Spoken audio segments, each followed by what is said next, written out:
Well, in this course, we will be working on the Titanic disaster dataset, and you will learn to perform various data science related activities such as data exploration, data munging, data visualization, and predictive modeling. But you can use the learnings of this course to tackle other data science problems as well.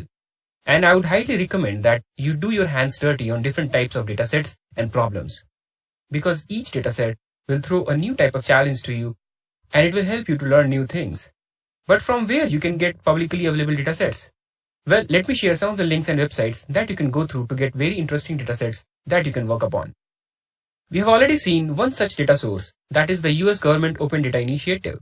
If you want to get data for any other country, then you can also check if similar resources are already available. And if you are looking for large datasets, then you can also look into the Amazon AWS public dataset collection. It has datasets from different domains. University of California, Irvine also hosts some very popular datasets, especially from the machine learning perspective. You can find many research papers and articles on internet using these datasets. I would also like to point you to a very useful GitHub repository. This repository is a compilation of some amazing datasets that are open and available for public use. You can go to your respective domain of interest and then find relevant datasets to work upon. Don't worry, you can find all the links that I have discussed here in this clip in the presentation file. But again, I want to re-emphasize that the more you will practice on different types of problems, the more you will learn. And I hope that you have a great data science journey ahead.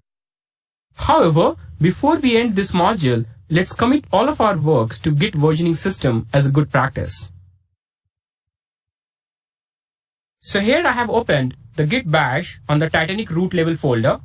Let's check the Git log first. I'm also using the one-line flag here. So if you recall from the previous module, we made an initial commit when we had created this project. Now let's use the git status command to check what files we have changed or added since then. Now let's add these two files.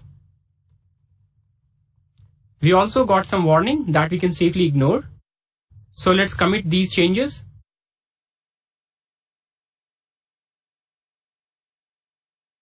So now let's check our git log again.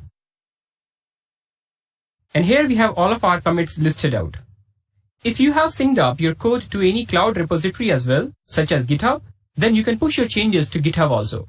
But for now, we are all set for the next step in our adventurous data science journey.